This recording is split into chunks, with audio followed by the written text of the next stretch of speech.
I walked into a pool when I was 4 or 5 with no idea how to swim when my father walked away to throw away his plate.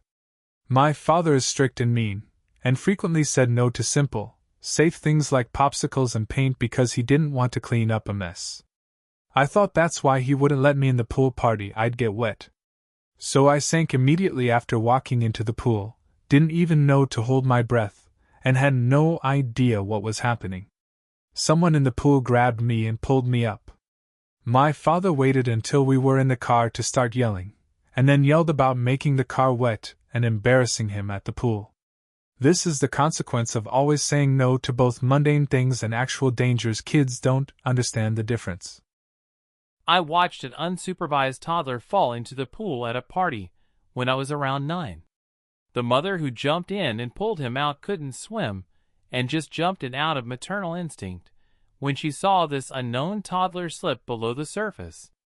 Luckily, the kid had fallen in the shallow end, so both the toddler and the mother were okay, but the family whose toddler fell in were kicked out of the party for not supervising their children and not being in the pool area when their kids were. The toddler's parents were too busy drinking and having fun to even care that their youngest almost drowned. I think I was more traumatized than they were because it was scary to watch a toddler pulled out of the pool like a limp dead body, and then watch CPR performed and the toddler come to. I went to a big party once on a property with a pond. Most of the adults were drinking and not really watching the kids. While my husband and I have certainly had drinks while around our kids, we were not comfortable doing so by a pond. This one kid at the party was probably 5 and maybe he didn't know anyone else there. He kept going up to his parents, who would literally tell him to go away. It was so sad. So we let him hang out with us, and we walked with our kids around the property and made sure no one fell in the pond. That was 16 years ago, and I hope he made it out of childhood intact. We were all teenagers and lived out in the middle of nowhere in the Midwest. We did what we always did, had a nice bonfire, a few drinks, good music, etc. on this nice man's farm. He let us use it.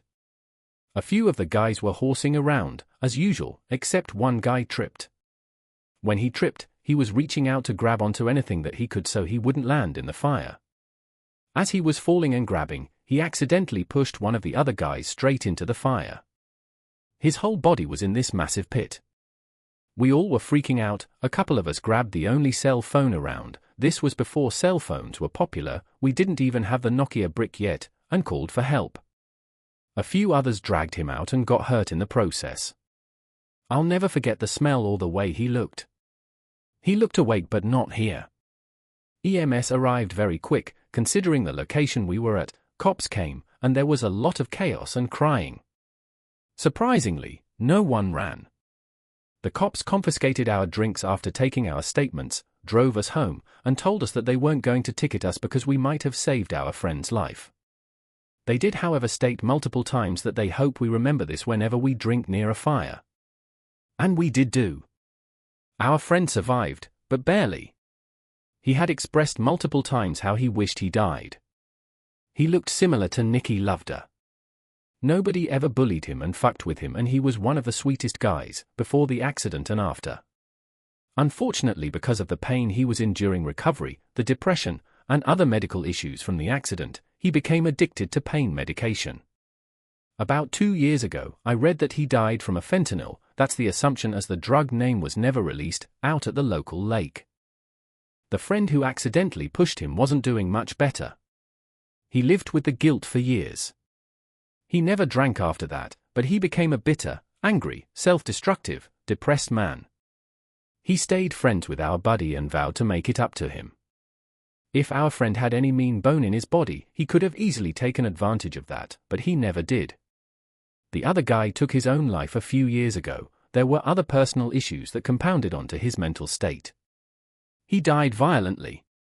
Ironically, he set his house on fire, on purpose. When he found his wife dead, she had health issues, called the cops, taunted them when they arrived, and shot himself before anyone could get to him.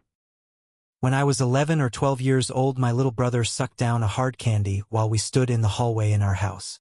He immediately grabbed his throat and his eyes widened in panic.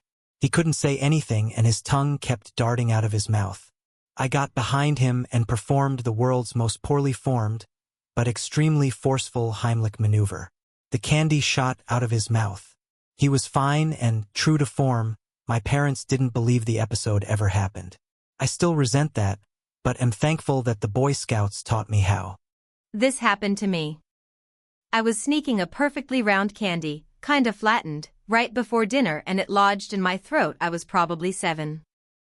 I ran to my mother who pounded me on the back till the candy dislodged. Us kids were left by ourselves a lot.